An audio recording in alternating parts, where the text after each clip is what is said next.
Life ಎಲ್ಲರಿಗೂ ಒಂದೇ ಥರ ಇರಲ್ಲ ಆ್ಯಂಡ್ ಎಲ್ಲ ಟೈಮಲ್ಲೂ ಸೇಮ್ ಆಗಿರಲ್ಲ. ವೆಲ್ಕಮ್ ಬ್ಯಾಕ್ ಎಲ್ಲರಿಗೂ. This is day 37 of my 75 days heart challenge. So ನೀವು ಪ್ರೀವಿಯಸ್ಸಾಗಿ ನಾನು ನೋಡಿರ್ತೀರ, ನಾನು ಕಲಾವಿಲಾಸ ಅಂತೇಳಿ ನಮ್ಮ ಕಾಲೇಜಲ್ಲಿ ಕಾಂಪಿಟೇಷನ್ ನಡೀತಿತ್ತು ಅಂತೇಳಿ, ಅದಕ್ಕೆ auditions, practices and then song decide ಮಾಡೋದು, ಸೀನಿಯರ್ಸ್ ನಮ್ಮನ್ನು ಸೆಲೆಕ್ಟ್ ಮಾಡೋದು ಅದೆಲ್ಲ ನಡೀತಿತ್ತು.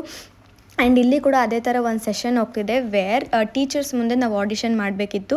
ಸೊ ಎಲ್ಲರೂ ಗ್ರೂಮಿಂಗ್ ಸೆಷನ್ಸ್ ಆದಮೇಲೆ ಫೈನಲ್ ಮಾಡೋದಕ್ಕೆ ಇಷ್ಟೊಂದು ಜನ ಇದ್ದೀವಿ, ಇಷ್ಟೊಂದು ಜನನೂ ಒಂದು ಟೀಮ್ ಆಗೋಕ್ಕಾಗಲ್ಲ.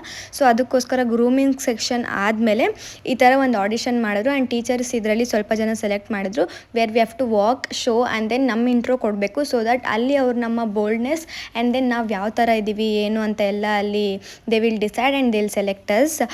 ಸೊ ಅದರಲ್ಲಿ ನಾನು ಸೆಲೆಕ್ಟ್ ಆಗಿದ್ದೆ and you will see what next ಏನಾಗುತ್ತೆ ಅನ್ನೋದು ಕ್ಯೂರಿಯಾಸಿಟಿ ನಿಮಗಿರಲಿ. Because Kalavilasa is coming guys, ಬೇರೆ ಕಾಲೇಜವ್ರು ಬಂದು ಪಾರ್ಟಿಸಿಪೇಟ್ ಮಾಡ್ತಾರೆ and will be competitors. So it is a very new thing for me. New thing ಅಂತಂದರೆ ಪ್ರೀವಿಯಸ್ ಆಗಿ ಡ್ಯಾನ್ಸ್ ಕಾಂಪಿಟೇಷನ್ಸ್ ಎಲ್ಲ ಅಟೆಂಡ್ ಮಾಡಿದ್ದೆ. ದಟ್ ಈಸ್ ವೇರ್ ಬೇರೆ ಬೇರೆ ಟೀಮ್ಸ್ ಮೇಲೆ ಅಥವಾ ಬೇರೆ ಬೇರೆ ಊರಿಂದ ಬಂದಿರೋರ ಮೇಲೆ ಪಾರ್ಟಿಸಿಪೇಟ್ ಮಾಡೋದಾಗಿತ್ತು. ಬಟ್ ಇಲ್ಲಿ ಏನಂದರೆ university and you can't even go do solo here. So ಇದು ಒಂದು ಎಲ್ಲ ಗ್ರೂಪ್ ಆ್ಯಕ್ಟಿವಿಟೀಸ್ ಆಗಿತ್ತು. It was a bit challenging for me. ಯಾಕೆ ಅಂತ ನಿಮಗೆ ಮುಂದೆ ಮುಂದೆ ಗೊತ್ತಾಗುತ್ತೆ, ಅದನ್ನು ಏನಕ್ಕೆ ಅಂತ ನಾನು ನಿಮ್ಗೆ ಹೇಳ್ತೀನಿ. ಆ್ಯಂಡ್ ದೆನ್ ನಾನು ಮಾರ್ನಿಂಗಿಂದ ಎಲ್ಲ ಮಾಡಾದಮೇಲೆ ಹಿಂಗೆ ಈವ್ನಿಂಗ್ 1-2 ಟೈಮ್ಸ್ ಆದರೂ ಟೀ ಕುಡಿಲೇಬೇಕು.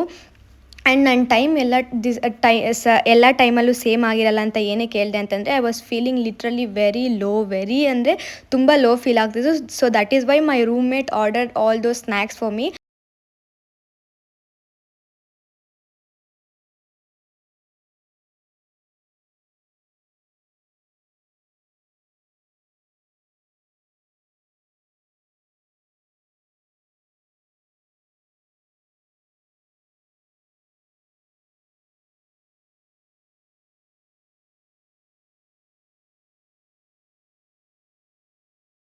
Thank you so much Jayashree, this means a lot to me. And ಅದಾದಮೇಲೆ ಡ್ಯಾನ್ಸ್ ಪ್ರಾಕ್ಟೀಸ್ ಇತ್ತು, ಅದೆಲ್ಲ ಕಂಪ್ಲೀಟ್ ಮಾಡಿ ರೆಕಾರ್ಡ್ ಬರೆಯೋದಿತ್ತು, ಅದನ್ನು ಕೂಡ ಕಂಪ್ಲೀಟ್ ಮಾಡಿ ನಾನು ಮಲ್ಕೊಂಡೆ. That's all for today. See you tomorrow. Bye.